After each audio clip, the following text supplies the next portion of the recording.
الحمد لله نحمده ونصلي على رسوله الكريم أما بعد فأعوذ بالله من الشيطان الرجيم بسم الله الرحمن الرحيم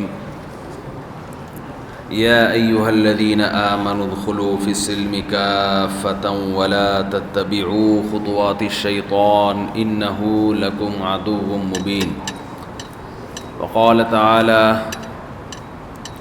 إن الدين عند الله الإسلام وقال النبي صلی اللہ علیہ وسلم الکیس من دان نفسه وعمل لما بعد الموت۔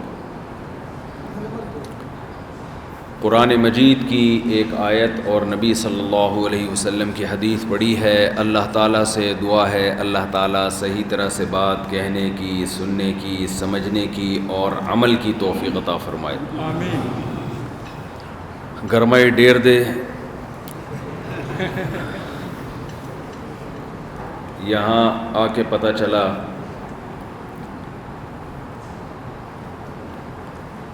میں بھائی سے پوچھ رہا تھا کہ 15 منٹ تو ہمارا انجن اسٹارٹ ہونے میں لگتے ہیں، تو جمعے کی نماز کتنے بجے ہے؟ آپ کے لیے مکمل اجازت ہے۔ میں نے سب سے یہ درخواست کی ہے کہ آج کا یہ پسینہ خون کے برابر اللہ قبول کرے گا۔ آپ اپنی مرضی سے تقریب اختتام پذیر کریں، جب آپ چاہیں بس بند کر دیں۔ بہرحال کوشش کروں گا مختصر بات کروں آپ کے سامنے۔ اللہ تعالی ہم سب کو عمل کی توفیق عطا فرمائے۔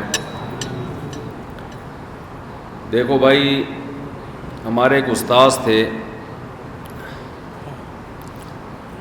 تاریخ پہ ان کو اللہ نے بہت عبور عطا کیا تھا، تاریخ پہ اللہ نے ان کو بہت عبور دیا تھا۔ بہت ساری قوموں کے حالات انہوں نے پڑھے۔ انہوں نے ایک دفعہ ہمیں بتایا، عربی استاذ تھے، عربی،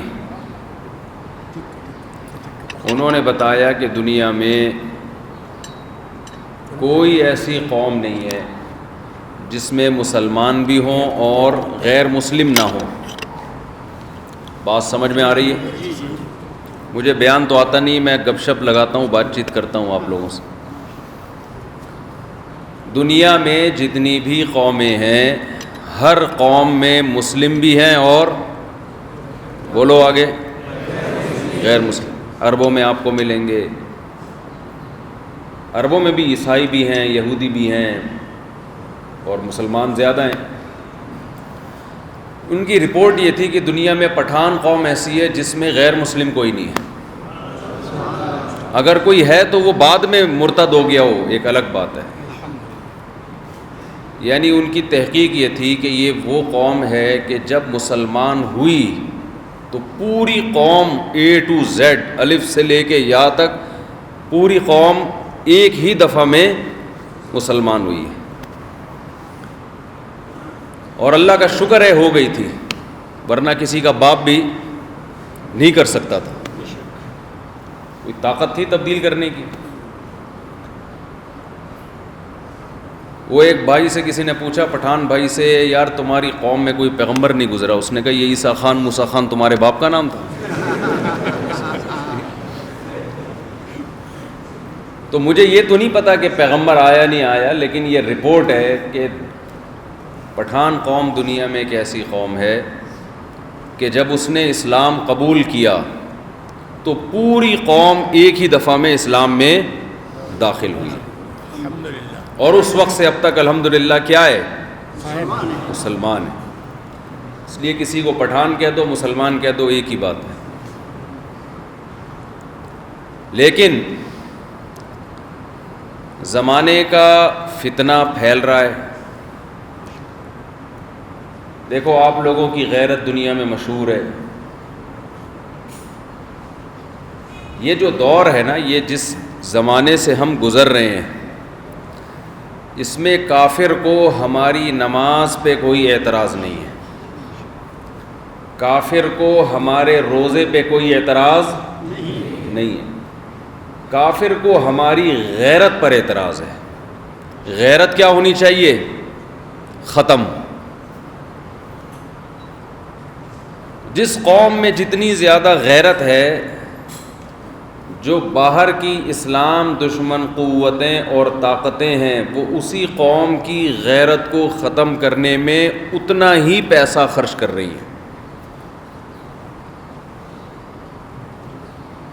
غیرت کیسے ختم ہوتی ہے؟ بے پردگی سے۔ اسکول، کالج، یونیورسٹیوں میں کو ایجوکیشن سے لڑکا لڑکی ساتھ بیٹھیں، بیٹی جب گھر سے نکلے تو باپ کو بتانے کی ضرورت نہ ہو،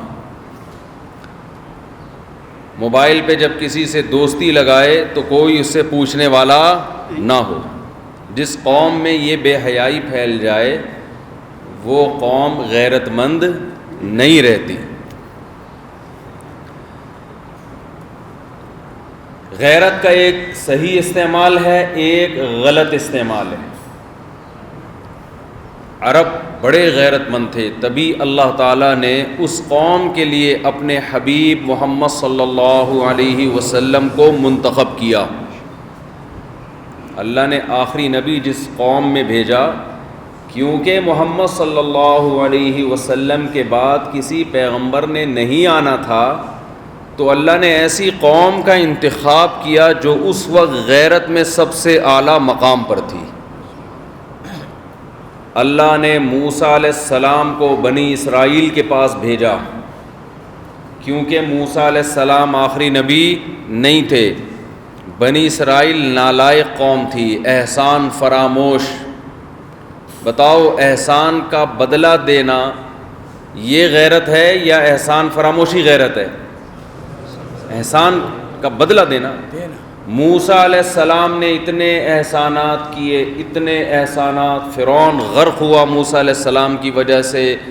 فرعون ہزاروں بچوں کو قتل کر دیا کرتا تھا، اللہ نے موسیٰ کے ذریعے بنی اسرائیل کو اس عذاب سے نجات دی، سارا کام ہو گیا۔ پھر جب موسیٰ علیہ السلام کو ضرورت پڑی بنی اسرائیل کی، اپنی قوم کی، کہا کہ چلو مجھے لڑائی کے لیے افراد چاہیے، قوم سے لڑنا، ایک قوم ہے کافروں کی، اس سے لڑنا ہے، تو بنی اسرائیل نے کیا کہا؟ اذهب انت وربك فقاتلا انا هاهنا قاعدون، اے موسیٰ تو جا اور تیرا رب جا، دونوں جا کے لڑو، ہم ادھر بیٹھے دیکھ رہے ہیں۔ یہ غیرت والا کام کیا یا بے غیرتی والا؟ ایک نمبر کی بے غیرتی تھی کہ نہیں تھی؟ موسیٰ علیہ السلام کو اتنا ستایا، اتنا ستایا، اتنے معجزے اپنی آنکھوں سے دیکھے۔ پھر جب موسیٰ علیہ السلام تورات لے کر آنے لگے تو کہنے لگے کہ جب تک ہم خود جا کے اللہ کو اپنی آنکھوں سے نہیں دیکھیں گے اس وقت تک آپ پر ایمان نہیں لائیں گے۔ یہ غیرت والا کام کیا یا بے غیرتی والا؟ لیکن اللہ نے محمد صلی اللہ علیہ وسلم کو جس قوم میں بھیجا، جن کو عرب کہا جاتا ہے، وہ غیرت کے اعلیٰ معیار پر تھے۔ کیوں؟ اللہ تعالیٰ نے محمد صلی اللہ علیہ وسلم کے بعد کسی پیغمبر کو نہیں بھیجنا تھا، تو ایسی قوم کو نبی کے بعد کھڑا کرنا تھا جو غیرت مند ہو، جو اللہ کے دین کی دعوت کو پوری دنیا میں قربانیاں دے کے پھیلا دے، جو احسان کا بدلہ دے، احسان فراموش نہ ہو۔ بڑے غیرت مند تھے، لیکن ان کی غیرت اسلام نہ آنے سے غلط استعمال ہو رہی تھی۔ وہ غلط کیا استعمال ہو رہی تھی؟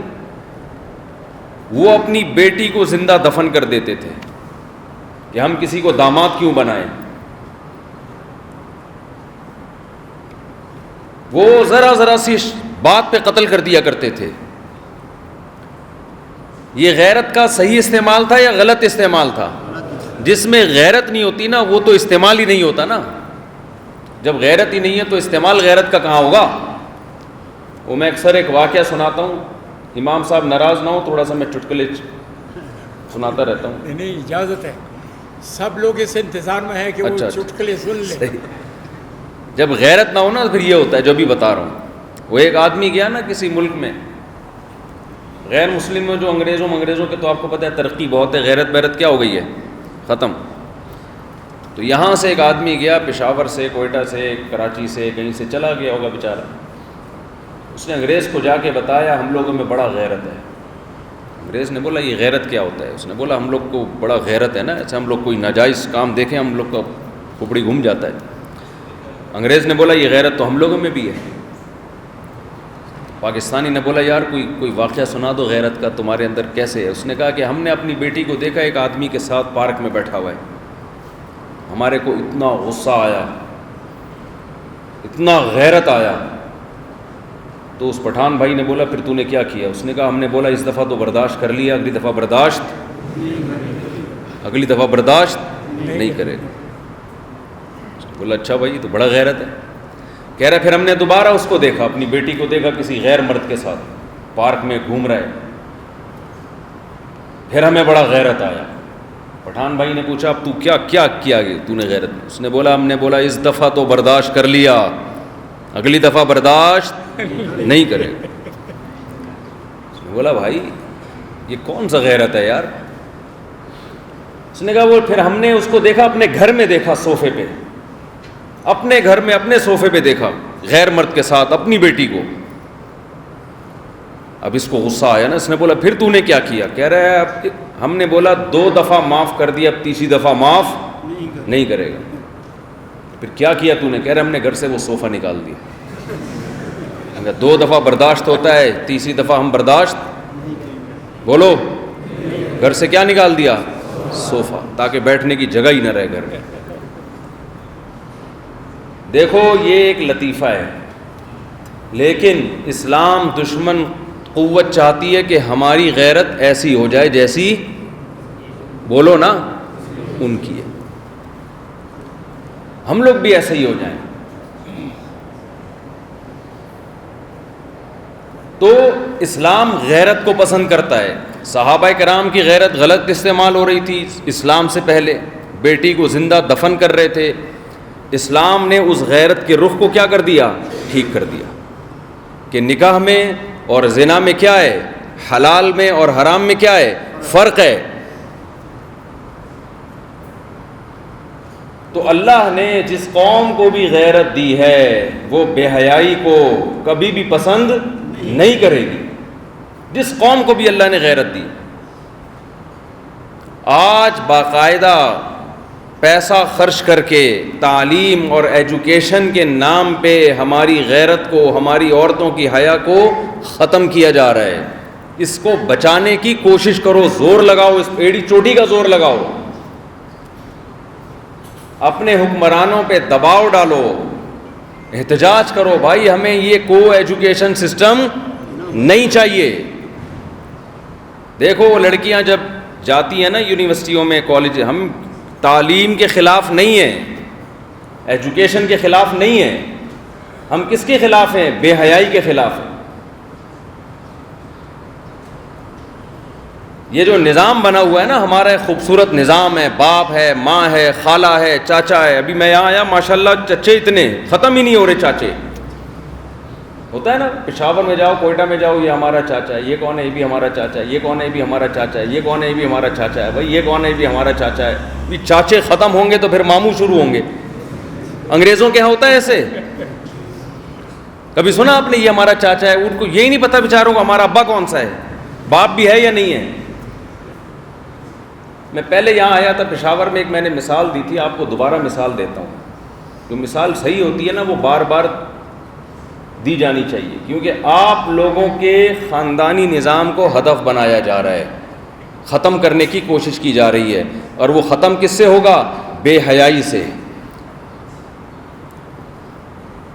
تو میں ایک مثال اکثر دیا کرتا ہوں، دیکھو آپ اپنے گدھے کا جب تعارف کرواتے ہو، گدھے کا، گدھے ہوتے ہیں نا یہاں پشاور میں، گدھے جو ہوتے ہیں ڈھیچو ڈھیچو جو کرتا ہے، اس کو پشتوں میں کیا بولتے ہیں؟ خر تو فارسی میں بولتے ہیں نا۔ اچھا، آپ جب اس کا تعارف کرواتے ہو آپ کیا بولتے ہو؟ یہ میرا گدھا ہے، بس یہ لوڈ اتنا اٹھاتا ہے۔ کبھی آپ نے تعارف کروایا کہ یہ میرا گدھا ہے، یہ اس کا والد ہے، یہ اس کا چاچا ہے، یہ اس کا ماموں ہے، یہ اس کی بہو ہے، یہ اس کا داماد ہے، یہ اس کا پوتا ہے، یہ اس کی نواسا ہے؟ کبھی ایسا تعارف کروایا گدھے میں؟ انسان کا جب تعارف ہوتا ہے، ابھی عباس بھائی نے تعارف کروایا میرے والد صاحب ہیں، یہ میرے چاچا ہیں، یہ میرے تایا ہیں، یہ ان کا بھتیجا ہے، یہ ہوتا ہے نا انسانوں میں تعارف۔ حالانکہ گدھا بھی بھائی کھاتا ہے, ہم بھی کھاتے ہیں, تو یہ فرق کیوں آ رہا ہے دونوں میں؟ وجہ اس کی یہ ہے کہ انسان نکاح کر کے زندگی گزارتا ہے, گدھا بغیر نکاح کے ریلیشن قائم کرتا ہے. تو جب گدھے اور گدھی کا بغیر نکاح کے ریلیشن قائم ہوتا ہے تو گدھے تو پیدا ہوتے ہیں, رشتے پیدا نہیں ہوتے. سمجھ میں آ رہی ہے بات کہ نہیں آ رہی ہے؟ یونیورسٹیوں میں, کالجوں میں, شادی بیاہ کی مکس گیدرنگ میں اگر مرد اور عورت کا آہستہ آہستہ یہ اختلاط بڑھا تو انسان کے بجائے کیا پیدا ہوں گے؟ گدھے پیدا ہوں گے, جن کے باپ چاچے مامے نہیں ہوں گے. اور گدھوں کی دو قسمیں ہیں, ایک جو دیکھنے میں گدھا لگتا ہو, جن کو گدھا کہتے ہیں, جو ہمارے یہاں گھوم رہے ہیں ڈھیٹو ڈھیٹو کرتے ہوئے, اور ایک ہوتے ہیں 3 پیس سوٹ میں, ٹائی میں, نہا دھو کے آفس جا رہا ہے, لیکن اللہ کی نظر میں ہے کیا؟ گدھا. کیونکہ اس کے نہ ابا کا پتہ, نہ ماموں کا پتہ, نہ چاچے کا پتہ. یہ والے غیر مسلموں میں پائے جاتے ہیں آج کل. سارے غیر مسلم کی بات نہیں کر رہا, بہت سارے غیر مسلم میں پائے جاتے ہیں. سمجھ میں بات آ رہی ہے کہ نہیں آ رہی ہے؟ انسان میں اور جانوروں میں فرق کرنے والی چیز کیا ہے؟ نکاح ہے. تو بے حیائی کو روکنے کے لیے, بےہودگی اور خاندانی نظام جو تباہ ہو رہا ہے, اس کو روکنے کے لیے اللہ اس کے رسول نے کس چیز کو ترقی دینے کا حکم دیا؟ نکاح کو. تو آپ اگر چاہتے ہو نا یہ خاندانی نظام برقرار رہے, اور اللہ بھی یہ چاہتا ہے, یصلون ما امر اللہ بہ ان یوصل. قرآن کہتا ہے کہ اللہ نے اہل جنت کی جو صفات بیان کی ہیں ان میں رشتہ داری کا جوڑنا ہے, رشتہ داری کو پہچاننا ہے. اگر رشتے ناطے ختم ہو گئے تو انسان میں اور جانوروں میں فرق ختم ہو جاتا ہے. ہم باہر ملکوں میں ہو کے آتے ہیں نا, وہاں بوڑھے لوگوں کے ہاتھ میں کتے ہیں, بوڑھی عورتوں کے ہاتھ میں بھی کتے ہیں, بوڑھے مردوں کے ہاتھ میں بھی کیا ہیں؟ کتے. کیوں؟ نکاح نہیں کرتے, بوڑھے ہو جاتے ہیں, پھر بچے ہوتے نہیں, ایک آدھ بچہ. پھر تنہائی دور کرنے کے لیے کیا پالتے ہیں؟ بولو, کتے. عورت کیا پالتی ہے؟ کتا. میں جو یہاں ہماری ماڈرن عورتیں ہیں نا, ان میں ایک دن میں نے بیان کیا, میں نے کہا جوانی میں شوہر پال لو ورنہ بڑھاپے میں کتا پالنا پڑے گا. جوانی میں کیا پال لو؟ کتے کا بہترین متبادل کیا ہے؟ شوہر ہے. لگتا بھی بیچارہ اس کے سامنے کتے جیسے ہی لگ رہا ہوتا ہے. تو اس سے اولاد ہوگی, بڑھاپے میں تمہیں کیا ملے گا؟ سہارا ملے گا. پیغمبروں کی سنت ہے نکاح کرنا. آپ بولو مولوی صاحب کو نماز پہ بیان کرو, روزے پہ بیان کرو, بھائی وہ آپ سنتے رہتے ہیں, ضروری ہے نماز روزہ, لیکن ہمیں جو آپ کی فکر ہے, جو ایک خوبصورت اللہ نے ماحول دیا ہے غیرت کا, پردے کا, یہ میڈیا کے ذریعے, یونیورسٹیوں کے ذریعے, کالجوں کے ذریعے, مختلف قسم کی NGOs کے ذریعے آپ کے اس خوبصورت گلشن کو, خوبصورت ماحول کو تباہ کرنے کی کوشش کی جا رہی ہے. اس لیے ہم اتنی نکاح پہ بات کرتے ہیں. ہمیں شوق, آپ کی شادی سے ہمیں کیا فائدہ ہوگا بھائی؟ ہیں بھائی, ہمیں کیا فائدہ ہوگا اس سے؟ تو یہ جو غیرت ہے, اچھا غیرت کا غلط استعمال کیا ہے؟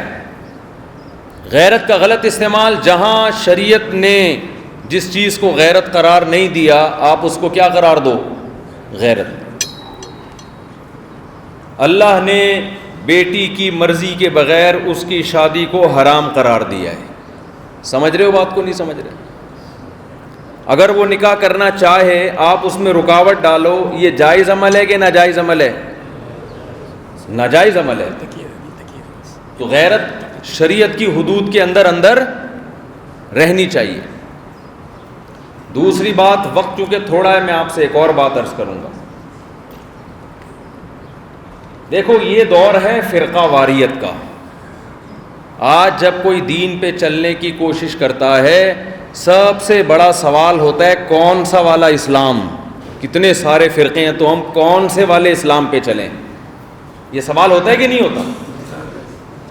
قرآن و حدیث کے نام پہ مختلف قسم کے اسکالرز آ رہے ہیں, مختلف قسم کے مذہبی چینل کھل رہے ہیں. کوئی کہہ رہا ہے ایسے نماز پڑھو, کوئی کہہ رہا ہے ایسے نہیں ہوتی, ایسے ہوتی ہے, کوئی کہہ رہا ہے ویسے ہوتی ہے. بہت سارے فرقے ہیں. تو میں آپ سے ایک بات عرض کروں گا, کہ پشاور میں اسلام آج آیا ہے یا 1200 سال پہلے آیا تھا؟ آپ پشاور کی تاریخ اٹھا کے دیکھو، 1200 سال پہلے اسلام آیا تھا. جو اسلام 1200 سال پہلے آیا تھا نا، آج آپ اس اسلام کو فالو کر رہے ہو، اس سے آپ کو ہٹنے کی ضرورت بولو نہیں ہے. آج لوگ آپ کے پاس آئیں گے کیونکہ فرقواریت پنجاب میں بہت زیادہ ہے، کے پی کے میں کم ہے. ابھی اس کو کنٹرول نہیں کیا تو جو پنجاب کا حال ہے وہی حال کے پی کے کا بھی ہو جائے گا. مختلف لوگ آپ کے پاس آئیں گے، یہ دیکھو حدیث میں آتا ہے اس طرح نماز پڑھو، یہ دیکھو حدیث میں آتا ہے اس طرح نماز پڑھو، یہ دیکھو حدیث میں آتا ہے اتنے رکعت تراویح، یہ دیکھو حدیث میں آتا ہے طلاق کا یہ 3 طلاقیں ایک ہوتی ہیں، یہ دیکھو فلانی حدیث، یہ دیکھو فلانی حدیث. تو ہمارے ایک دوست تھے، وہ اسی طرح کی باتوں سے متاثر ہو کے نا فقہ حنفی کو چھوڑ دیا انہوں نے. پھر ایک دن مجھے کہنے لگے، ہمیں خود بتایا کہ مجھے اشکال یہ ہوا کہ جب میں نے فقہ حنفی کو چھوڑا تو مجھے لوگوں نے بتایا کہ الحمدللہ جس مسلک میں گیا انہوں نے کہا کہ ہمارا مسلک پشاور میں بہت تیزی سے پھیل رہا ہے. کہہ رہے یہاں مجھے ایک دم اشکال ہوا کہ پشاور میں اسلام تو 1200 سال پہلے آیا تھا، اب کیا پھیل رہا ہے؟ بتاؤ جو چیز اب پھیل رہی ہے وہ ٹھیک ہے، جو 1200 سال پہلے مجاہدین لے کر آئے تھے وہ ٹھیک ہے؟ تو چاروں ائمہ قرآن و سنت ہی کی بات کرتے ہیں. ابو حنیفہ، مالک، شافعی، احمد ابن حنبل، چاروں کس کی بات کرتے ہیں؟ قرآن و ہر ایک کے پاس قرآن و حدیث سے دلیل ہے. بر صغیر میں، انڈیا میں، بنگلہ دیش میں، پاکستان میں، افغانستان میں جب مجاہدین آئے ہیں تو وہ کس کے فقہ کو فالو کرتے تھے؟ ابو حنیفہ کے. تو 1200 سال گزر گئے اس طریقے سے نماز پڑھتے ہوئے، اس طریقے سے روزہ رکھتے ہوئے، اس طریقے سے زکوٰۃ دیتے ہوئے، اس قانون کو فالو کرتے ہوئے. وہ اسلام ٹھیک تھا. اب جو آپ کو اسلام کے نام پہ مختلف لوگ باتیں کر رہے ہیں وہ فرقواریت ہے، وہ قرآن و سنت کے نام پہ آپ کو توڑنے کی کوشش ہے. سمجھ میں آ رہی ہے بات کہ نہیں آ رہی ہے؟ تو اپنے فقہ پہ مضبوط رہو، ورنہ نتیجہ کیا نکلے گا؟ اگر آپ نے چھوڑ دیا نا فقہ حنفی، آپ ایک مفتی کے پاس جاؤ گے وہ قرآن و حدیث کے نام پہ الگ فتویٰ دے گا، دوسرے مفتی کے پاس جاؤ گے وہ قرآن و حدیث کے نام پہ الگ فتویٰ دے گا، تیسرے کے پاس جاؤ گے وہ قرآن و حدیث کے نام پہ الگ فتویٰ دے گا. اس سے امت متحد نہیں ہوگی بلکہ متحد ہونے کے بجائے ٹوٹ جائے گی. سمجھتے ہو کہ نہیں سمجھتے ہو؟ اس بات پر عمل کرنا ہے پابندی سے، اپنے فقہ کو نہیں چھوڑنا آپ لوگوں نے. ہاں فقہ حنفی کے نام پہ بہت ساری بدعتیں معاشرے میں ہیں. تو نبی صلی اللہ علیہ وسلم نے فرمایا من احدث فی امرنا ھذا ما لیس منہ فہو مردود. جس نے ہمارے دین میں کوئی ایسی چیز ایجاد کی جس پر اللہ اس کے رسول کا عمل نہیں تھا تو وہ کیا ہے؟ مردود ہے. تو بدعت کو کبھی اپنے معاشرے میں داخل ہونے نہیں دینا. 2 چیزوں کا خیال کرنا ہے، ایک عقیدہ توحید میں کمپرومائز نہیں کرنا ہے، دوسرا اپنے معاشرے میں بدعت کو آنے نہیں دینا ہے، اور تیسرا فروعی مسائل میں. دیکھو فروعی مسائل کیا ہوتے ہیں، میں آپ کو بات سمجھاتا ہوں کیونکہ لوگ آپ کو آئیں گے اور یہ جو آپ کا گلشن اور آپ کا اتحاد ہے نا اس کو توڑیں گے. نبی صلی اللہ علیہ وسلم نے بنو قریظہ صحابہ کا لشکر بھیجا اور صحابہ کو حکم دیا جب تک بنو قریظہ نہ پہنچ جاؤ عصر کی نماز نہیں پڑھنا. یہ لشکر گیا ہے، راستے میں عصر کی نماز کا وقت قضا ہونے لگا. اب صحابہ پریشان ہو گئے کہ ہم نے نماز قضا کرنی ہے یا اپنے مقام پہ پہنچ کے پڑھنی ہے. صحابہ میں کیا ہو گیا؟ اختلاف. نبی کی بات کو سمجھنے میں اختلاف ہو گیا. بعض صحابہ نے کہا کہ نبی صلی اللہ علیہ وسلم کا حکم ہے کہ بنو قریظہ پہنچے بغیر نماز نہیں پڑھنی، لہذا ہم ہر قیمت پہ بنو قریظہ پہنچیں گے چاہے عصر کی نماز قضا ہو جائے. دوسرے صحابہ نے کہا کہ نہیں، ہمیں نبی صلی اللہ علیہ وسلم نے جو عصر کی نماز وقت کا حکم دیا وہ اس لیے کہ آپ عالم الغیب نہیں ہیں، آپ کو کیا پتہ تھا کہ نماز قضا ہو جائے گی؟ انسان کہتا ہے نا بھائی مقام پہ پہنچ کے نماز پڑھنا، ایسا نہ ہو کوئی دشمنوں کا خوف ہے راستے میں. تو ہو سکتا ہے نبی صلی اللہ علیہ وسلم کے علم میں یہ بات نہ ہو کہ نماز قضا بھی ہو سکتی ہے، لہذا ہم یہاں نماز کیا کریں گے؟ پڑھیں گے. آدھے فریق نے نماز پڑھی اور آدھے نے نماز چھوڑ دی. کسی ایک کا مقصد اللہ کے نبی کے حکم کی مخالفت تھی کیا؟ بولو بھائی، نہیں تھی نا۔ یہ دونوں فریق جب نبی کی خدمت میں حاضر ہوئے، نبی صلی اللہ علیہ وسلم نے دونوں کو ٹھیک قرار دیا، حالانکہ دونوں بالکل الگ الگ عمل کر رہے ہیں، ایک نماز پڑھ رہا ہے اور ایک نماز چھوڑ رہا ہے، لیکن نبی نے دونوں کو کیا قرار دیا؟ ٹھیک۔ کیوں؟ دونوں کا مقصد کیا تھا؟ حدیث کو سمجھنا۔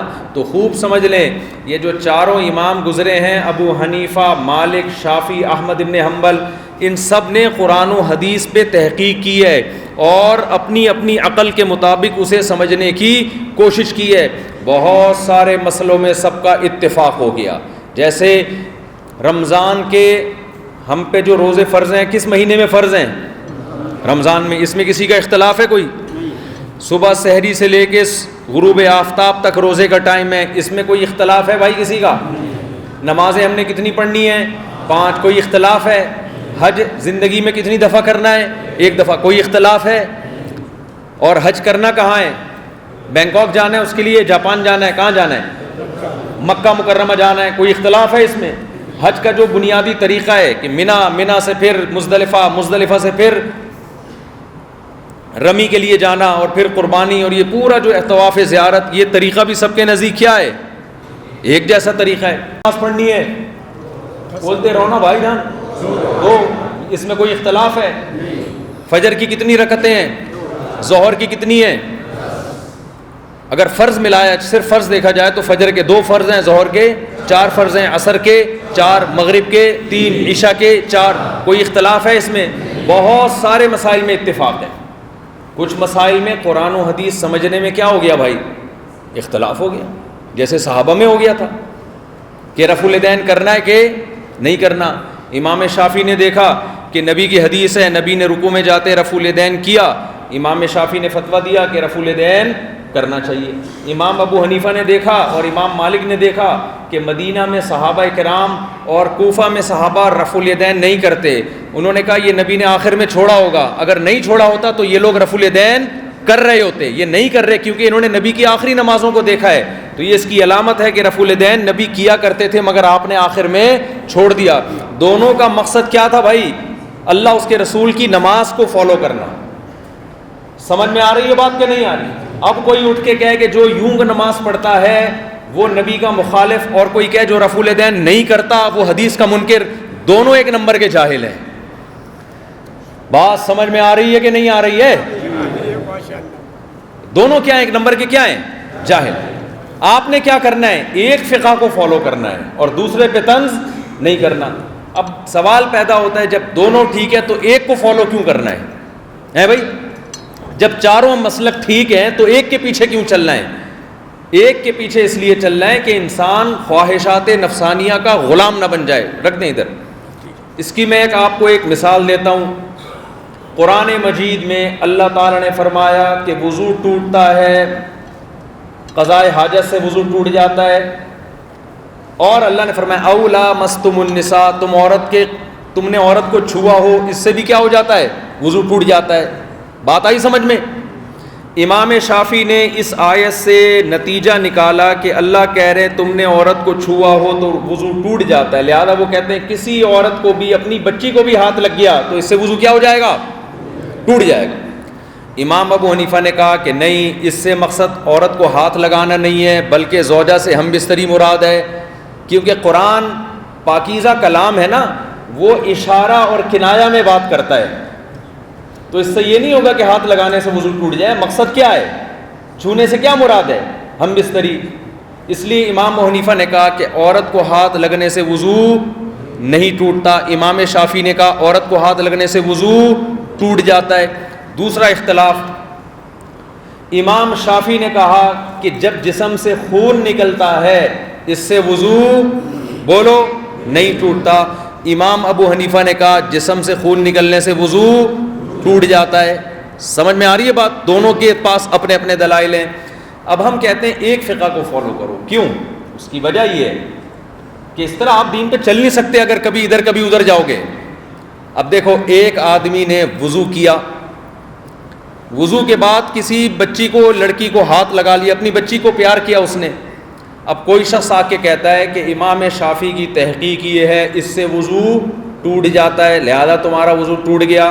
آپ بولتے ہو کہ میں ابو حنیفہ کی رائے کو لیتا ہوں اس بارے میں پشاور میں پیدا ہوا ہوں, تو میں کس کی رائے کو فالو کروں گا؟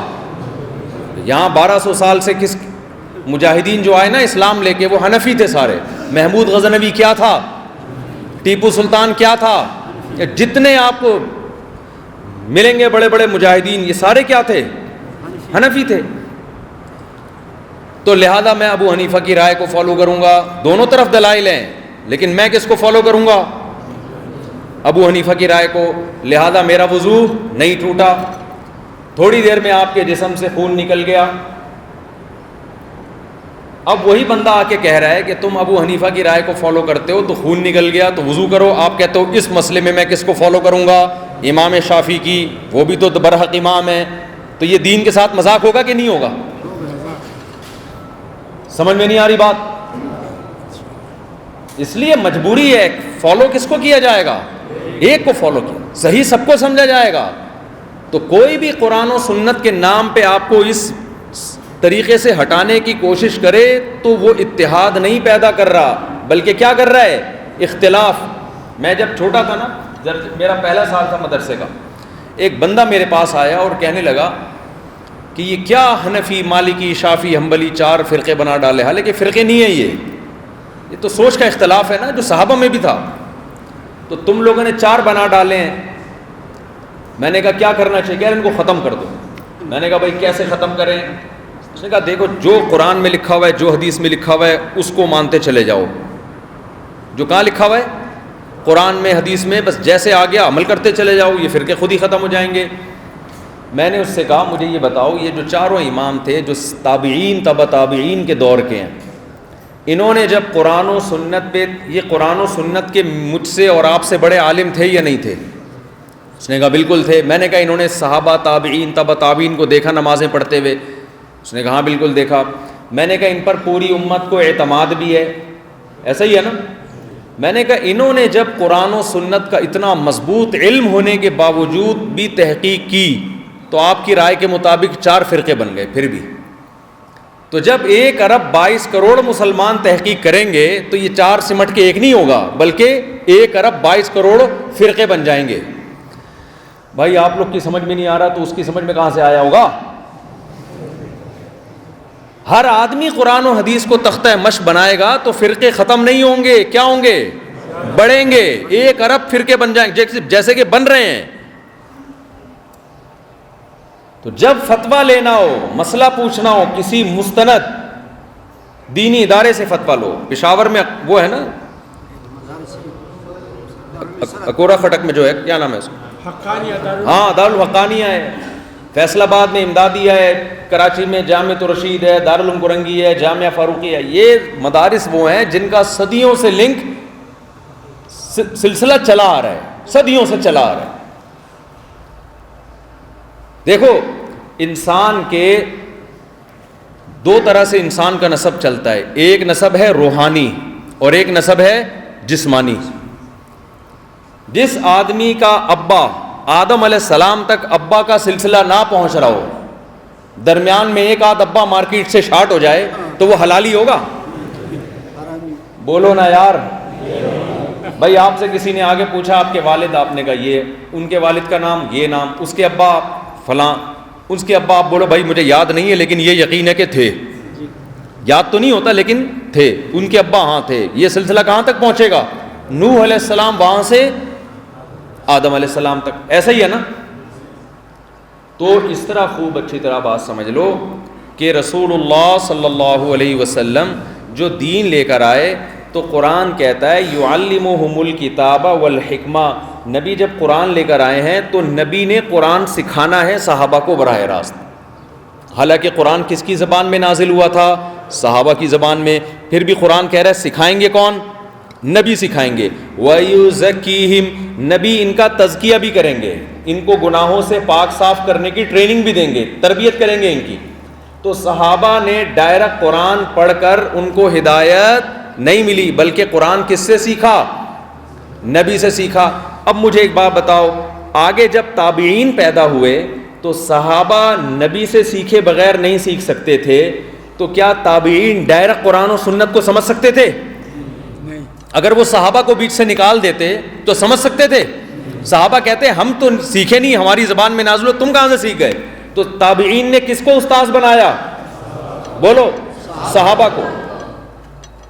پھر آگے تبع تابعین کا دور آیا، انہوں نے کس کو استاذ بنایا؟ تابعین کو. پھر یہ سلسلہ ہمارے دینی مدرسوں میں 1400 سال سے چلا آ رہا ہے.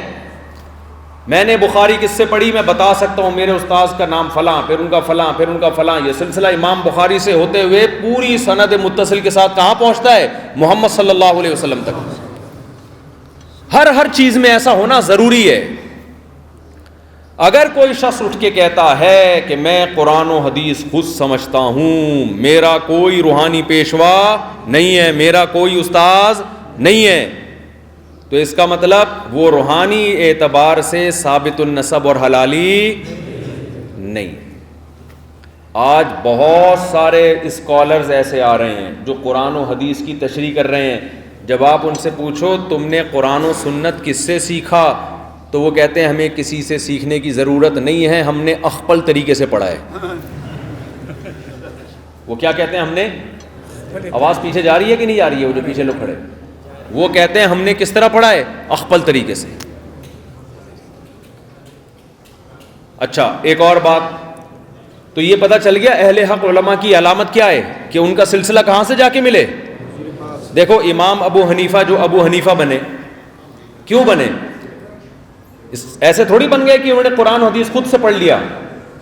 امام ابو حنیفہ شاگرد تھے حماد الکوفی کے، جو بخاری کے صحیح بخاری کے راویوں میں سے. کئی سال امام ابو حنیفہ نے ان سے درس ان سے پڑھا ہے. پھر حماد الکوفی کے استاذ تھے ابراہیم نخعی، ابراہیم نخعی کے استاذ سے علقمہ اسود، ان کے استاذ سے عبداللہ بن مسعود، عبداللہ بن مسعود کے استاذ کون تھے؟ محمد صلی اللہ علیہ وسلم. ایسا نہیں کہ امام حنیفہ نے اخپل طریقے سے علم حاصل کر لیا، یا امام بخاری نے اخپل طریقے سے علم حاصل کر لیا.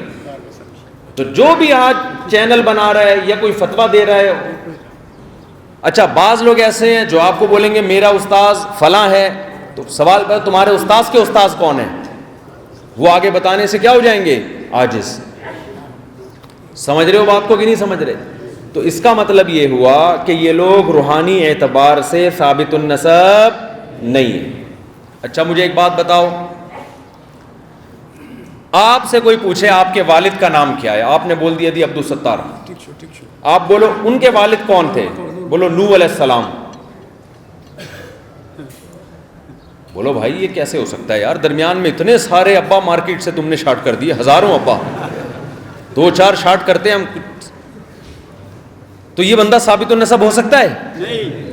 بولے یار یہ بیچ میں پوری کھیپ غائب کر دی، ڈائریکٹ نوح علیہ السلام سے کیسے پیدا ہو گیا؟ اسی طرح یاد رکھو، اگر کوئی شخص کہتا ہے میرا استاذ فلاں ہے، اس کا استاذ کون ہے؟ وہ کہتے ہیں ان کے استاذ امام بخاری. اس کا مطلب درمیان میں اس نے روحانی باپ دادوں کی ایک طویل فہرست کیا کر دی ہے؟ شارٹ کر دی. تو اپنے آپ کو اس فرقہ واریت سے بچاؤ، اہل حق علماء سے تعلق قائم کرو. ہاں 2 چیزوں سے اجتناب کرنا ہے، ایک شرک سے اور ایک بدعت سے. اس میں کسی مسلک کے پیچھے نہیں چلنا ہے.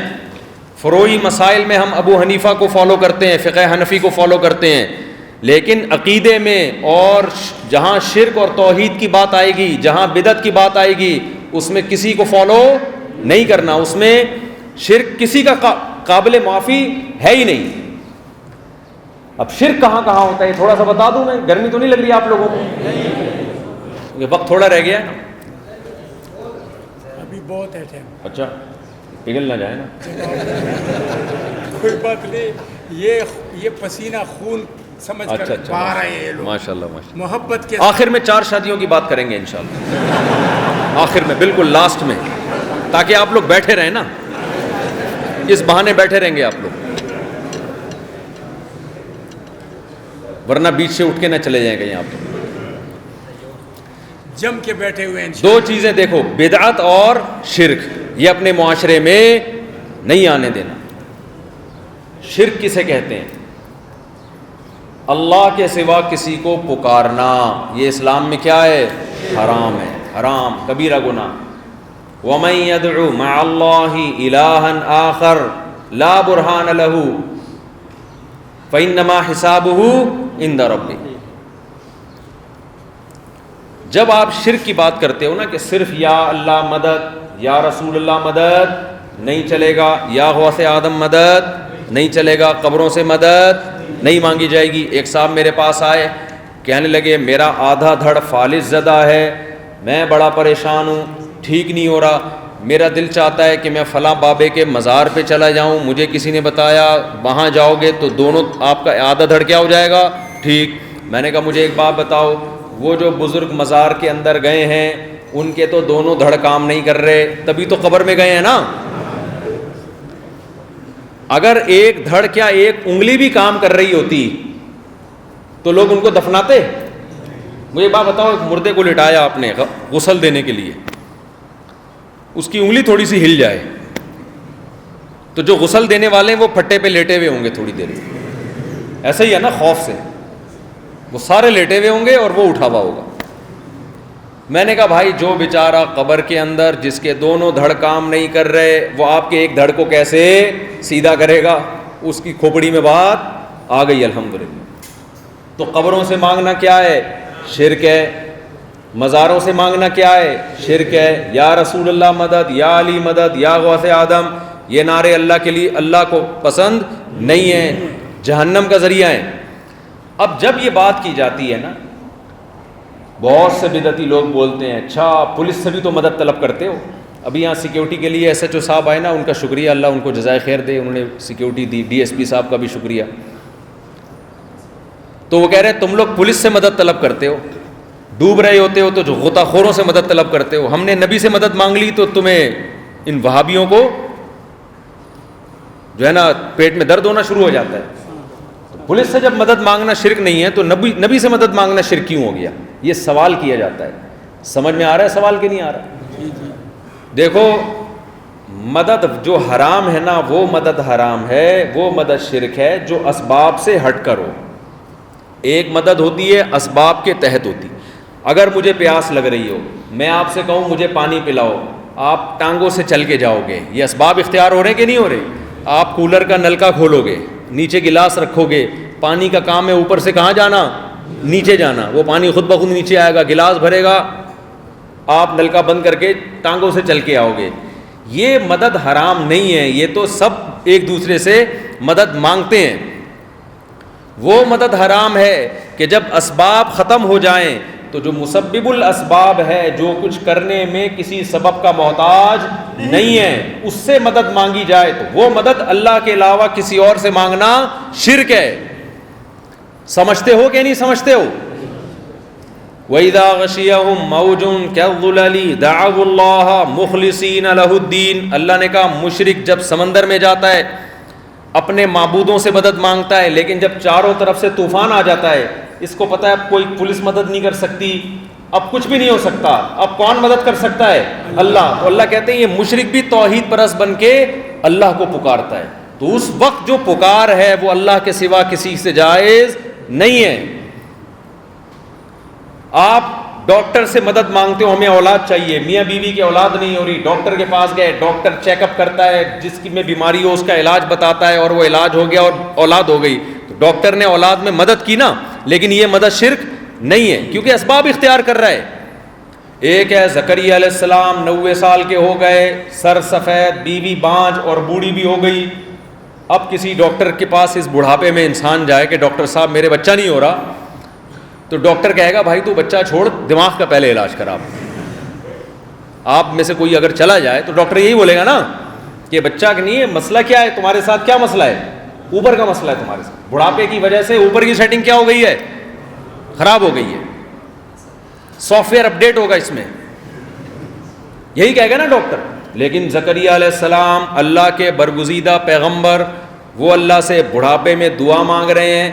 اگر وہ ڈاکٹر کے پاس جاتے کبھی بھی نہیں جاتے. کیوں؟ ان کو پتا تھا اسباب کی دنیا میں اولاد ممکن نہیں ہے. انہوں نے اللہ کو پکارا, اذ نادا ربہ نداء خفیا قال رب انی وہن العظم منی واشتعل الرأس شیبا ولم اکن بدعائک رب شقیا. اے اللہ میں بوڑھا ہو گیا, میری بیوی بانجھ, مگر میں تیری رحمت سے نا امید نہیں ہوں. یرثنی و یرث من آل یعقوب, مجھے اولاد چاہیے جو میری وارث بنے. اس سے پتہ چلتا ہے اولاد کتنی بڑی نعمت ہے. سمجھتے ہو؟ اور اولاد شادی سے ملتی ہے بغیر شادی کے ملتی ہے؟ بچے ابا سے کہہ رہے ہوتے ہیں نا ابا میری شادی کراؤ, ابا کرتے نہیں ہیں. آج کل بیٹا جب جوان ہو کے ابا سے کہتے ہیں میری شادی کراؤ تو ابا کرتے نہیں ہیں. پھر وہ مجھے فون کرتا ہے میرے ابا مان نہیں رہے. تو میں کہتا ہوں ابا کو سمجھاؤ, ابا جیسے آپ کے ابا نے آپ کو میرا ابا بننے دے دیا تو مجھے بھی کسی اور کا ابا بننے دو, پھر مانے گا ابا انشاءاللہ. کیا خیال ہے بھائی؟ ابا سے بولو کہ میرا دادا آپ کو شادی نہ کرنے دیتا تو آپ میرا ابا بنتے, تو اب آپ مجھے کسی اور کا بھی ابا بننے دو. کیا خیال ہے؟ اگر آپ مجھے شادی نہیں کرنے دو گے تو میں بھی کسی کا باپ نہیں بن سکوں گا. ابا مان جائے گا انشاءاللہ. یہ بات سن کے غیرت میں آ جائے گا انشاءاللہ. تو آپ لوگ کی غیرت ہی تو جگانے آیا ہوں میں. غیرت تو پہلے سے آپ میں, تھوڑی سی میں اس کو چنگاری دینے کے لیے آیا ہوں. تو زکریا علیہ السلام نے جو اللہ کو پکارا اس بڑھاپے میں, اگر وہ کسی اور کو پکارتے تو یہ پکار کیا کہلاتی؟ شرک کہلاتی. سمجھ میں آ رہی ہے بات کہ نہیں آ رہی ہے؟ تو کبھی مزاروں پہ جا کے منتیں مت مانو. وَأَنَّ الْمَسَاجِدَ لِلَّهِ فَلَا تَدْعُوا مَعَ اللَّهِ أَحَدًا. مسجدوں میں اللہ کہتے ہیں صرف کس کو پکارا جائے گا؟ اللہ کو پکارا جائے گا. آج مسجدوں میں بھی یا اللہ مدد اور ادھر یا رسول اللہ مدد لکھا ہوتا ہے. تو شرک اپنے معاشرے میں کبھی نہ آنے دو. دوسری چیز ہے بدعت.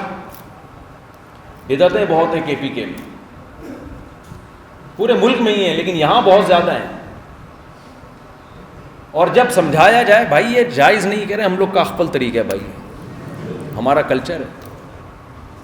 بھائی آپ کا اخپل کدھر سے ہو گیا یار؟ جنت میں جب آپ کو اللہ بھیجے گا تو پٹھان ہونے کی وجہ سے یا پشاور والا ہونے کی وجہ سے بھیجے گا یا مسلمان ہونے کی وجہ سے بھیجے گا؟ اگر آپ کوئی بدعت کر کے آئے, اللہ نے کہا کہ یہ تو نبی نے کہا تھا کہ جو بدعت کرے گا اس کا عمل مردود ہے اور اس کی سزا جہنم ہے, تو تم نے یہ عمل کیوں کیا؟ آپ بولو اللہ ہم لوگ پٹھان تھے تو ہم لوگ کیا ایسا ہوا کرتا تھا.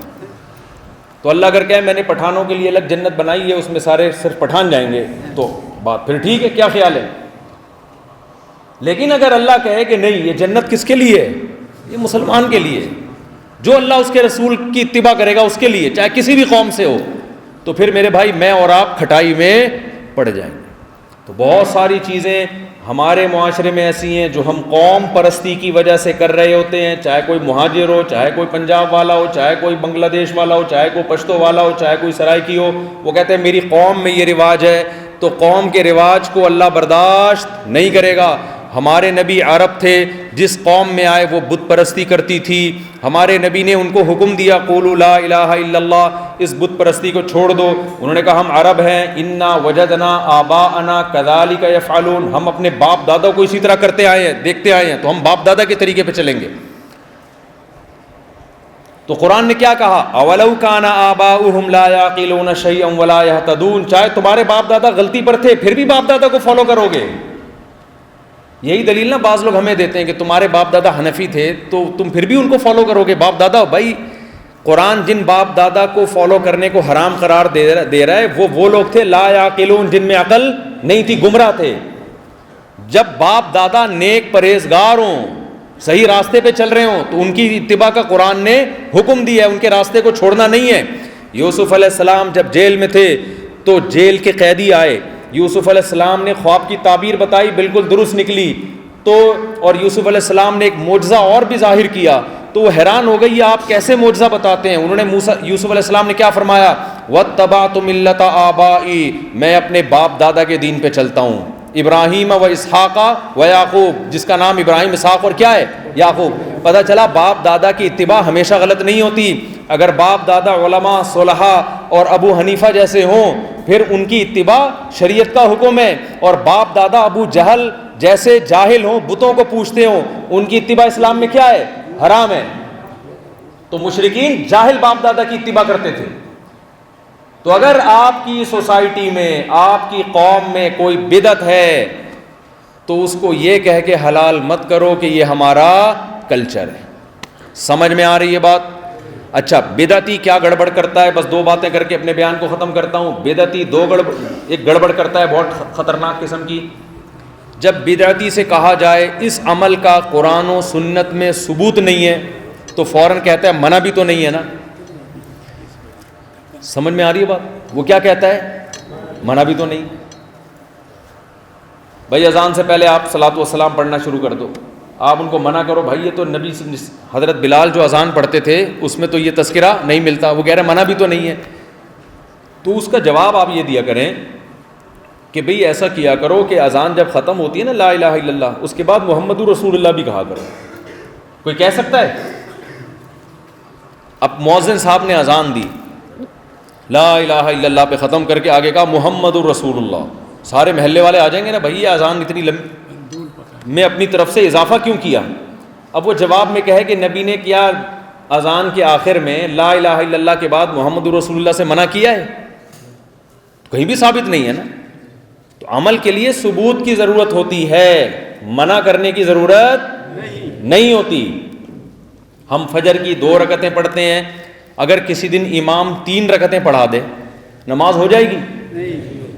آپ امام کو جا کے پکڑ لو, بھائی امام صاحب آپ نے 3 کیوں پڑھائی؟ وہ کہے منع کہاں ہے, میں کوئی غلط کام تو نہیں کر رہا, 2 سجدے زیادہ کر رہا ہوں, 1 رکوع زیادہ کر رہا ہوں, سورہ فاتحہ زیادہ پڑھ رہا ہوں, میں کوئی چرس تھوڑی پی رہا ہوں یہاں بیٹھ کے, میں کوئی گٹکا تھوڑی کھا رہا ہوں.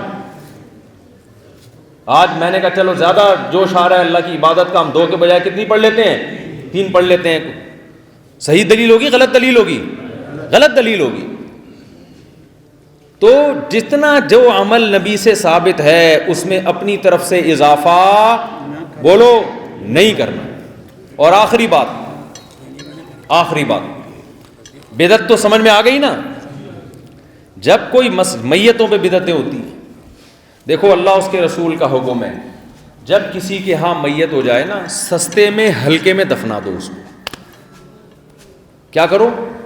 نہ خرچہ کرو نہ دوسرے کا خرچہ ہونے دو. ایک غیر مسلم تھا وہاں یورپ میں, عیسائی, وہ ہمارے کسی مسلمان تھا, اس کا دوست تھا. اس کے ہاں جب میت ہوتی تھی نا تو 1 ہفتہ پروگرام چلتا تھا. وہ کہتا تھا یار ہمارے ہاں کسی کی میت ہونا اتنا بڑا عذاب ہے کہ آدمی کہتا ہے یہ اپنے خرچے پہ مر جاتا اچھا تھا. یہ مرتا خود ہے, خرچہ کس کا کرا رہا ہوتا ہے؟ دوسروں کا. جب کسی کے میت ہو جائے تو اللہ اس کے رسول نے حکم دیا جلد سے جلد غسل, کفن, جنازہ اور دفن. اس کے بعد بولو خلاص, سب اپنے اپنے گھروں کو جائیں بس. اور 3 دن تک تسلی کے 3 جملے اہل خانہ کو قریبی رشتہ دار آ کے دے سکتے ہیں. اعظم اللہ اجرک واحسن عزاءک وغفر لمیتک. اردو میں, پشتو میں, انگلش میں, کسی بھی زبان میں, کہ اللہ تمہیں جو غم پہنچا ہے اللہ اس غم پہ تمہیں بڑا اجر عطا فرمائے, اللہ تمہاری میت کی مغفرت فرمائے, اور اللہ تمہیں صبر کی توفیق عطا فرمائے. یہ 3 جملے کہے اور پتلی گلی سے بولو نا نکل. یہاں ہوتی ہے پشاور میں پتلی گلیاں ہیں نا یہاں بھی. ایک دن کل مجھ سے ایک آدمی پوچھ رہے پتلی گلی کیوں بولتے ہو؟ میں نے کہا چوڑی گلی سے نکلے گا پکڑا جائے گا, سب دیکھ لیں گے نکل رہا ہے, تو پیچھے سے نکل جاؤ پتلی گلی سے. آج کل کیا ہوتا ہے, میت ہو گئی تمبو لگ کے سارے بیٹھ جاتے ہیں, 3 دن تک چائے پانی کھانا, دیگیں ڈھکن ہٹ رہے ہیں دیگوں کے, کبھی پلاؤ آ رہی ہے, کبھی بریانی آ رہی ہے, کبھی افغانی پلاؤ آ رہی ہے, کبھی قورمہ آ رہا ہے. او بھائی یہ شادی ہو رہی ہے کہ میت ہو رہی ہے؟ کیا ہو رہا ہے یہ؟ ہمارے حضرت مفتی رشید احمد صاحب رحمہ اللہ تعالیٰ ایک واقعہ سنایا کرتے تھے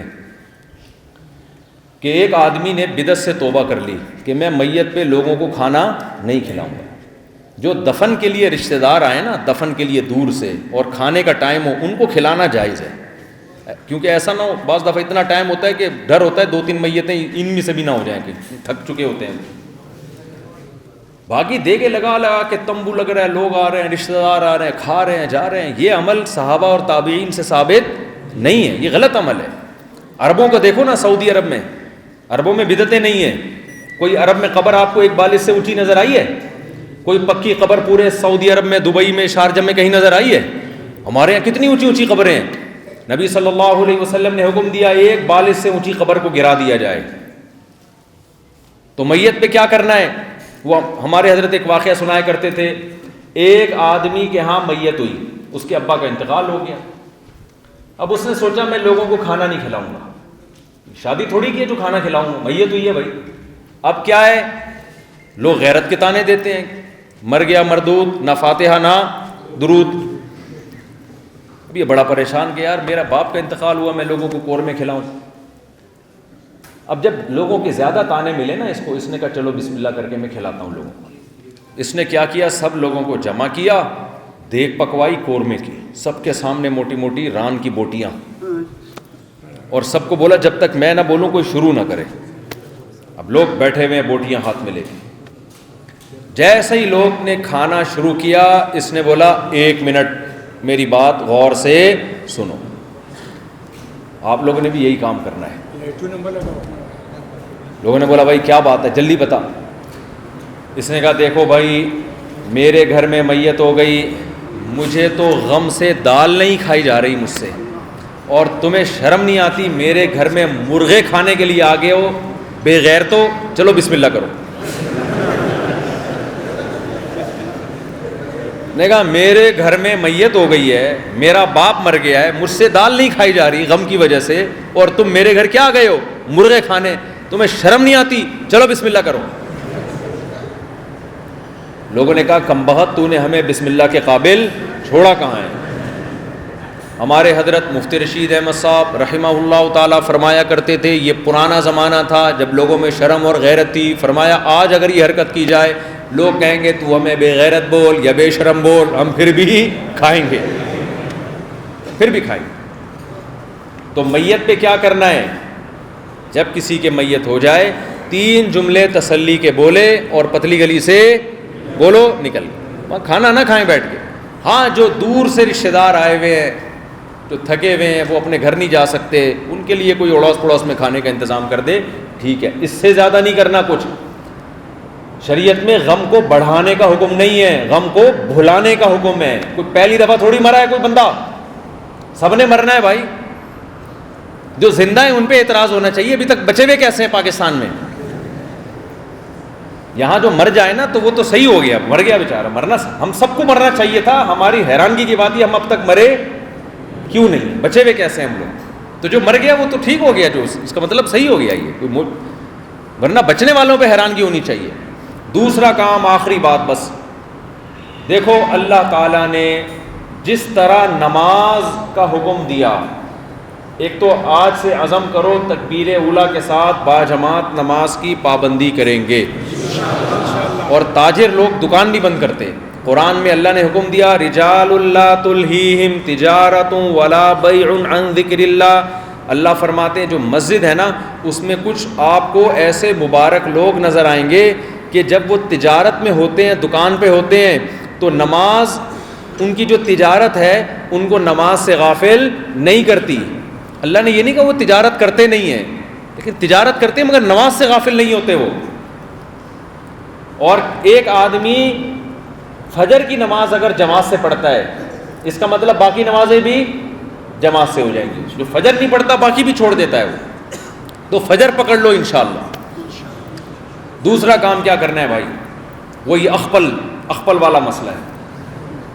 بہت ساری قوموں میں بہنوں کو وراثت دینے کا رواج نہیں ہے. یہ آگ کا انگارہ ہے جو ہم کھاتے ہیں. 2 جرم ہمارے معاشرے میں بہت ہوتے ہیں. ایک، عورت کو وراثت نہیں ملتی. ایک، باپ کے مرنے کے بعد بڑا بھائی چھوٹے بھائیوں کی وراثت غصب کر لیتا ہے. کرتا کیسے میں بتاتا ہوں، ایسا نہ ہو آپ سیکھ لو یہ طریقہ. وہ کیا کرتا ہے، چھوٹے بھائی کو جب کوئی آ کے کہتا ہے نا تمہارے باپ کی اتنی وراثت ہے، تو بڑا جواب میں کیا کہتا ہے، بھائی یہ سارا کاروبار میرے ہاتھ میں تمہیں نسوار کے 5 گٹکے کے پیسے دیتا رہوں گا، تمہاری ساری ذمہ داری کس پر ہے، مجھ پر ہے. چھوٹا سمجھتا ہے بھائی میرا بڑا بھائی میری ساری ذمہ داریاں اٹھا رہے ہیں ماشاءاللہ. تو بڑا بھائی اپنے لیے پھر جائیدادیں بناتا رہتا ہے، دکانیں بناتا رہتا ہے، مکان بناتا رہتا ہے، اور چھوٹے کو عید بقرعید پہ کپڑے بنا کے دیتا رہتا ہے. بہنوں کے ساتھ بھی یہ ظلم ہوتا ہے. بہن کی شادی ہو گئی، اس کو انسان کہہ دیتا ہے بھائی تمہاری شادی، اپنے گھر میں خوش ہو، عید بقرعید پہ تمہیں کپڑے بنا دوں گا، قربانی کا حصہ ڈال دوں گا، موقع زیادہ ہوا تمہیں حج کرا دوں گا. بھائی اسلام میں یہ نہیں ہے. یوصیکم اللہ فی اولادکم للذکر مثل حظ الانثیین. اللہ کہتا ہے میں وصیت کرتا ہوں. دیکھو وصیت مرنے والا کر رہا ہوتا ہے جو بہت اہمیت سے, اللہ پر موت نہیں آتی, لیکن اللہ نے وراثت کو تقسیم کرنے کا حکم دیا. اس کے لیے حکم کا لفظ نہیں بلکہ وصیت کا لفظ استعمال کیا ہے.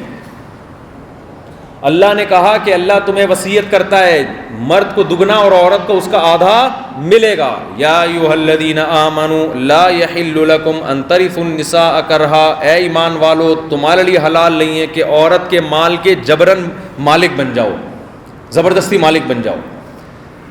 تو جس اللہ نے نماز کا حکم دیا, جس اللہ نے روزے کا حکم دیا, اس اللہ نے بہن کو وراثت دینے کا بھی حکم دیا ہے, چاہے وہ شادی شدہ ہو چاہے وہ غیر شادی شدہ ہو, چاہے اس کو ضرورت ہو چاہے اس کو ضرورت نہ ہو.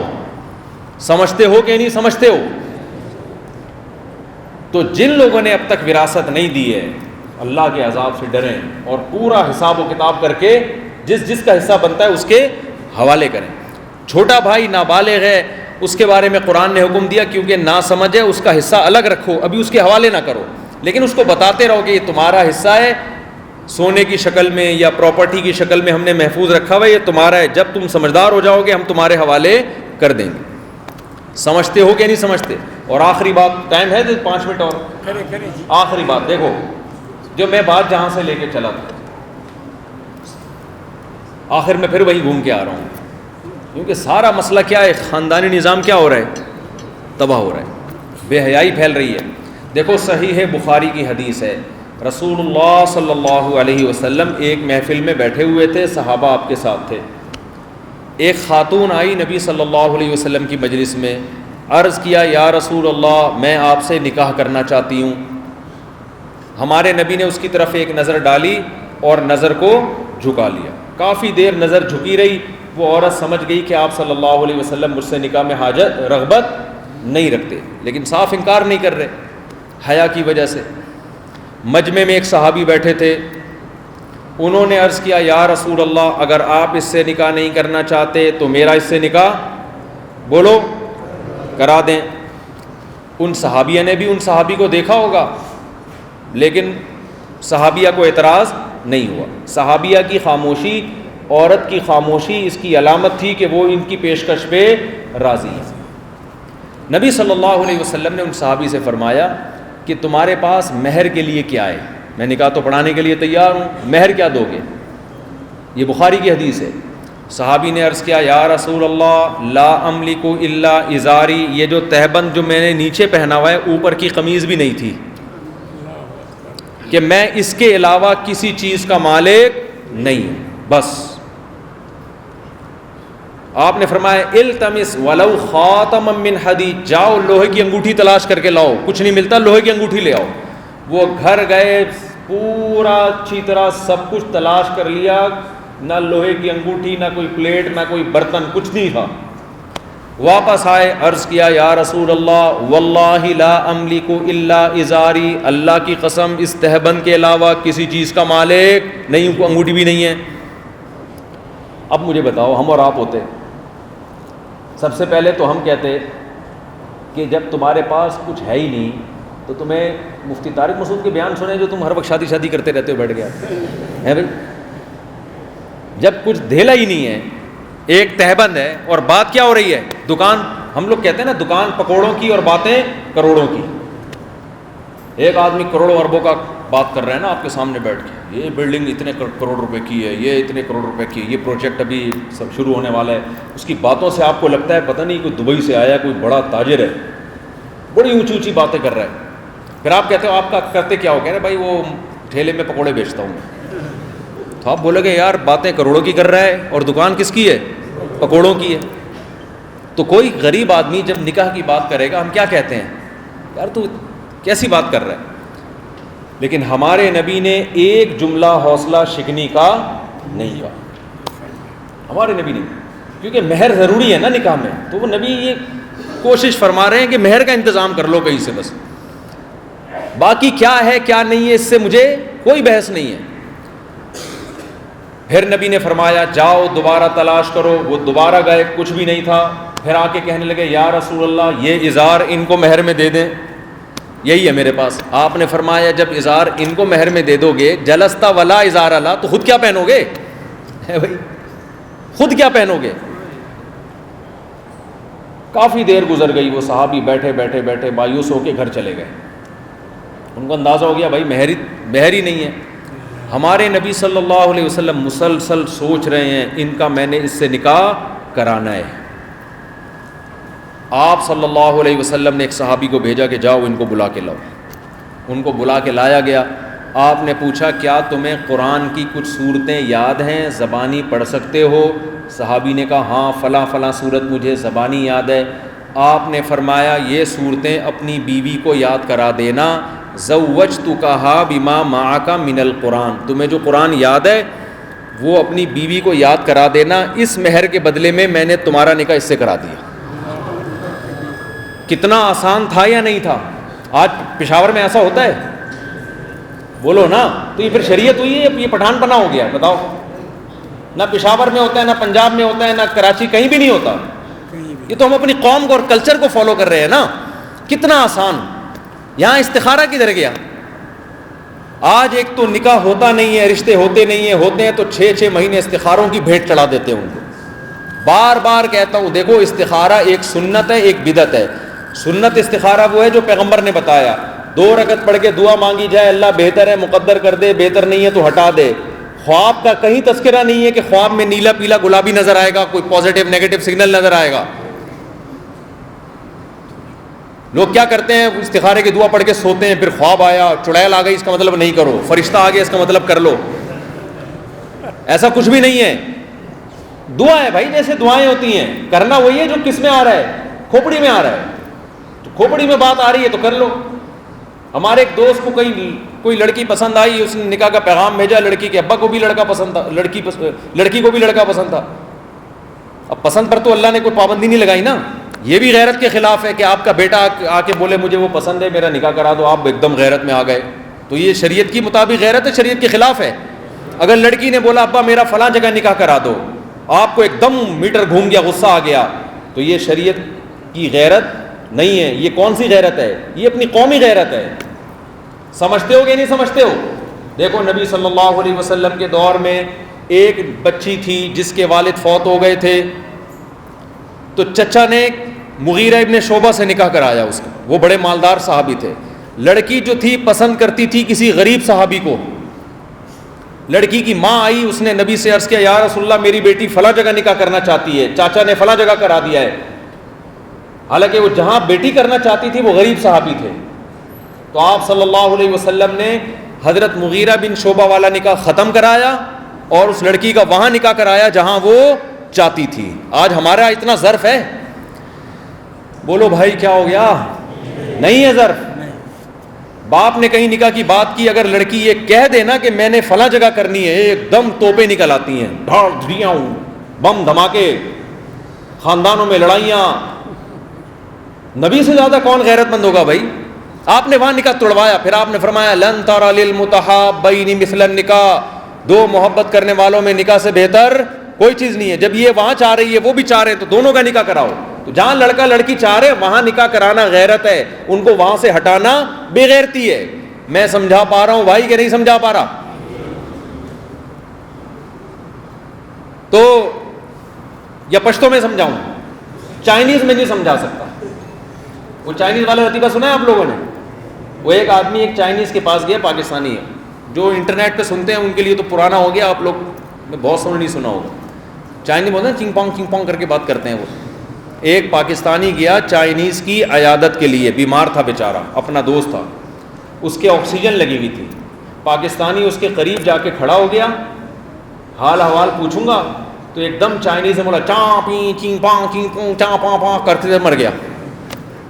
اب پاکستانی نے بولا یار یہ میرا دوست مر کے بہت کچھ بول کے گیا ہے, مرتے ہوئے انسان فضول باتیں نہیں کرتا, کوئی قیمتی بات کرتا ہے, تو میرے دوست نے مجھے کوئی قیمتی بات کہی ہے, یہ الفاظ کا کہیں سے ترجمہ کرانا چاہیے.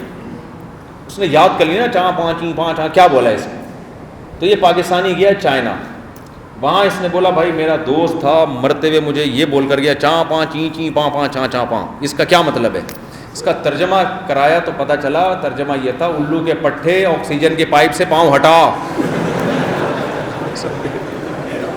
سمجھ رہے ہو, آکسیجن کے پائپ پہ کھڑا ہوا ہے, سانس رک رہا ہے میرا, اسی نے مارا ہے. تو چائنیز نہیں میں سیکھتا اسی وجہ سے, چائنیز بہت مشکل ہے. تو نبی صلی اللہ علیہ وسلم نے اس بچی کا نکاح وہاں ختم کرا کے کہاں کرایا جہاں وہ چاہ رہی تھی. تو بھائی غیرت ہماری اللہ رسول کے مطابق ہونی چاہیے, اس سے ہٹ کے ہوگی تو غلط ہو جائے گی. تو کتنا آسان کر دیا نا نکاح کو. نبی نے فرمایا ہم نے تمہارا اس سے نکاح کرا دیا, ختم. وہ صحابی ان کو لے کے چلے گئے. امام بخاری نے اس حدیث پہ باب باندھا, بابو تزویج المعسر, غریب کی شادی. جتنے غریب ہیں وہ یہ باب جا کے صبح شام پانی میں گھول کے پیا کریں, ٹھیک ہے نا, بخاری کا یہ صفحہ. تو یہ ہے اسلام کا حیا کا راستہ, کیونکہ نکاح کو مشکل بناؤ گے تو معاشرے میں زنا آسان ہوگا. لوط علیہ السلام کی قوم لڑکوں سے بدفعلی میں مبتلا تھی, تو لوط علیہ السلام نے صرف اتنا کام نہیں کیا کہ اس بدفعلی سے بچو, بلکہ ان کو نکاح کی ترغیب بھی دی. وَتَذَرُونَ مَا خَلَقَ لَكُمْ رَبُّكُم مِّنْ أَزْوَاجِكُمْ, اے قوم تم ان لڑکوں سے بدفعلی کرتے ہو, اس عمل کو چھوڑ دو, یہ حرام ہے. تو پھر کیا کریں بھائی, ان عورتوں سے نکاح کرو جن کو اللہ نے تمہارے لیے پیدا کیا ہے. آپ نہ اس کو حلال کرنے دے رہے ہو نہ حرام کرنے دے رہے ہو, تو مر جائے گا بیچارہ. سمجھتے ہو کہ نہیں سمجھتے؟ عبداللہ بن عباس کے بیٹے جوان ہوئے, 3 بیٹے جوان ہوئے. صحابہ میں اکٹھے 3 بیٹے بھی جوان ہو جاتے تھے. اب آپ حیران ہو گئے, یہ تو پہلی ہے, اکٹھے 3 کیسے جوان ہو سکتے ہیں بھائی؟ بھائی جب جوان ہو سکتے ہیں جب پیدا اکٹھے ہوئے ہوں. سوال پر 3 اکٹھے پیدا کیسے ہو گئے, یہ ایک بڑا زبردست اشکال ہے. یہ پھر آپ کبھی اکیلے میں ملو گے تو بتاؤں گا میں, یہ آپ کی سمجھ میں نہیں آئے. صحابہ میں ایسا بھی ہوا کہ 4 اکٹھے پیدا ہو گئے, حالانکہ 4 تو نہیں ہوتا, کہیں بہت لاکھوں میں کوئی ایک ہوتا ہے, لیکن صحابہ میں بہت دفعہ ایسا ہوا ہے کہ 4 اکٹھے ہو گئے. مجھ سے لوگ پوچھ رہے ہوتے ہیں مولوی صاحب آپ شادی پہ کون سے کپڑے پہنتے ہیں؟ میں کہا ہماری تو جب بھی شادی ہوئی ہم نے یہ والے ہی پہنے, تو سفید کپڑے پہنے ہیں نا جب بھی شادی ہوئی ہے الحمدللہ. تو کچھ مسلمان ایسے ہیں کہ ان کی بہت دفعہ شادی ہوئی ہے, کچھ ایسے ہیں جن کی بیچاروں کی ابھی تک نہیں ہوئی ہے, اور کچھ ایسے ایک دفعہ ہوئی ہے, ٹھیک ہے نا. تو یہ جو اللہ میاں نے ہمیں اجازت دی ہے ایک سے زیادہ شادیاں کرنے کی, ہمارا کلچر اس کو قبول بولو نہیں کرتا. تو اب یہاں بھی وہی مسئلہ ہے میرے بھائی, کلچر کو ماننا ہے یا کس کو ماننا ہے بولو؟ دوسری شادی کوئی کر رہا ہو, لوگ کہتے ہیں عیاشی کر رہا ہے. تو پیغمبر نے ایک ٹائم پہ 9 بیویاں رکھی ہیں. اگر یہ کام عیاشی ہوتا تو ہمارے وہ حکمران جو عیاش ہیں, میں نہیں کہہ رہا سارے عیاش ہیں, وہ حکمران جو عیاش ہیں سب کی 4 ہوتی کہ نہیں ہوتی؟ ان میں ہمارے تو حکمرانوں میں بعض ایسے, ایک بیوی مری تو انہوں نے کہا سکون کا سانس لیا کہ اب کرنی نہیں ہے. تو یہ پیغمبروں کی سنت ہے. موسیٰ کلیم اللہ جو کوہ طور پہ گئے تھے اللہ سے ہم کلام ہونے, ان کی کتنی بیویاں تھیں؟ 4 بیویاں تھیں. ابراہیم علیہ السلام کی 2 تو قرآن میں تذکرہ ملتا ہے, اس کے بعد بھی نکاح کیا. یعقوب علیہ السلام کا بیٹا جب گم ہو گیا, اس کے غم میں ساری زندگی روتے رہے, تو وہ بیٹا پہلی بیوی سے تھا دوسری بیوی سے تھا؟ بولو نا, دوسری سے. پہلی بھی موجود تھی, دوسری بھی موجود تھی. اور جب بیٹا گم ہوا ہے تو اس غم میں بھی یعقوب علیہ السلام نے تیسری شادی کی ہے. ایک بڑے عالم تھے, مجھے کہنے لگے دیکھو مولوی صاحب یعقوب علیہ السلام نے دوسری شادی کی, ان کا بیٹا یوسف پیدا ہوا, اس کا نقصان یہ ہوا کہ پہلی بیوی کے جو بچے تھے انہوں نے حسد کی وجہ سے دوسری بیوی کے بچے کو کنویں میں ڈال دیا. تو دوسری شادی کا یہ نقصان ہے کہ یعقوب علیہ السلام کے گھر میں جب یہ مسئلہ کھڑا ہو گیا سوتیلے بھائیوں کی وجہ سے, تو ہم اور آپ کیسے فساد سے اپنے آپ کو بچا سکتے ہیں؟ میں نے کہا شکر ہے آپ یعقوب علیہ السلام کے دور میں نہیں تھے اور آپ نے ان کو مشورہ نہیں دیا, اور اگر یعقوب علیہ السلام اس مشورے پر عمل کر لیتے اور ان کی پہلی بیوی اور ان سے جو بیٹے تھے تو ان کو یوسف جیسا بیٹا بولو نہیں ملتا. سمجھ میں آ رہی ہے بات کہ نہیں آ رہی؟ تو بھائی بہت سے فسادات ہوتے ہیں, اس میں اللہ نے بہت ساری خیریں رکھی ہیں. آج کل خواتین مارکیٹ میں ہول سیل کے حساب سے ہیں. سمجھدار مرد جو نکاح کے قابل ہوں بیوی کو رکھ سکتے, وہ مارکیٹ میں کیا چل رہے ہیں؟ شارٹ چل رہے ہیں. اگر وہ ایک رکھیں گے بہت ساری عورتیں زنا پر, گھروں سے بھاگنے پر, بدکاریوں پر مجبور ہوں گی. سمجھتے ہو کہ نہیں سمجھتے ہو؟ وَلَا تَعْضُلُوهُنَّ أَن يَنكِحْنَ أَزْوَاجَهُنَّ, قرآن کہتا ہے عورت بیوہ ہو جائے, طلاق ہو جائے, اس کو دوبارہ نکاح سے مت روکو, کسی قیمت پہ نہیں روکو. ہم کہتے ہیں اللہ ہم تو نہیں روکتے, بھائی روکتے نہیں ہو لیکن نکاح کا انتظام بھی تو نہیں ہونے دیتے نا اس کے لیے. تو دوسری تیسری شادی کا رواج ہوگا تو اس کی شادی ہوگی، ورنہ کہاں شادی ہوگی؟ تو یہ فیصلہ کرو، ہم اللہ اس کے رسول کے ماننے والے ہیں، ہم اپنے کلچر کو، کلچر بھی ٹھیک ہے لیکن اسلام کے بعد، میں نہیں کہہ رہا کلچر کا انکار کر دو آپ، ہر قوم کا اپنا کلچر ہوتا ہے، ہر قوم کے اپنے رسم و رواج ہوتے ہیں، وہ ٹھیک ہے، اللہ نے خود قرآن میں کہا لتعارفوا، ہم نے تمہیں قوموں میں بانٹ دیا تاکہ تمہاری پہچان ہو، مہاجروں میں کچھ خصوصیات ہوتی ہیں، کچھ پٹھانوں میں، کچھ پنجاب والوں میں، کچھ سرائکیوں میں، یہ تو اللہ نے بانٹ دیا ہے، سب میں تقسیم کی اللہ نے ہمیں قوموں میں، لیکن یہ ساری قومیں اسلام کے بعد ہونی چاہیے، یہ کلچر اسلام کے بعد ہونا چاہیے۔ سمجھ میں آ رہا ہے کہ نہیں آ رہا؟ اللہ مجھے بھی عمل کی توفیق دے، آپ حضرات کو بھی عمل کی توفیق دے، وما علینا الا البلاغ۔ جزاک اللہ۔